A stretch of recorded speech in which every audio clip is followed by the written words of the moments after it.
È un primo stop agli affitti turistici selvaggi a Venezia. È la prima volta che in Parlamento si riconosce la necessità di disciplinare la materia.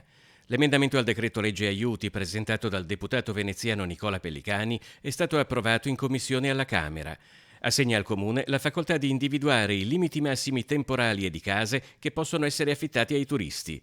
Lo scopo è favorire locazioni di lunga durata e quindi la residenzialità in una città arrivata ai limiti dello spopolamento.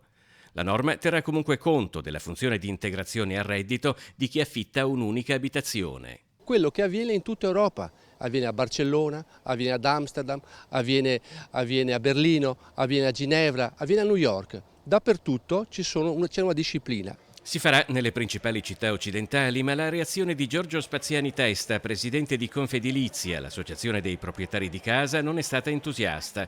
Stando all'ANSA, l'emendamento è definito liberticida dagli scopi occulti di dubbia costituzionalità, esasperatamente dirigista, di ottuse politiche punitive e che incrementerà gli affitti in nero e renderà Venezia deserta e povera nei periodi di bassa stagione.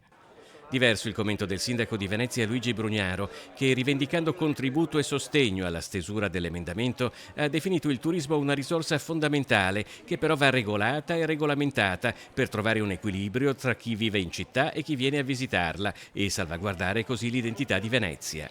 Esulta anche Giovanni Leone, tra i promotori di ATA, Alta Tensione Abitativa, che con il sostegno, tra gli altri, del regista Andrea Segre, quest'inverno aveva iniziato ad introdurre la possibilità di una norma del genere. A metà giugno, durante un'audizione in commissione alla Camera, il prefetto di Venezia Vittorio Zappalorto aveva detto che la città è letteralmente snaturata dal turismo di massa e può risolvere i suoi problemi solo con una legislazione speciale che parta dalla limitazione agli affitti turistici. La commercializzazione di questi alloggi turistici avviene per lo più in maniera abusiva.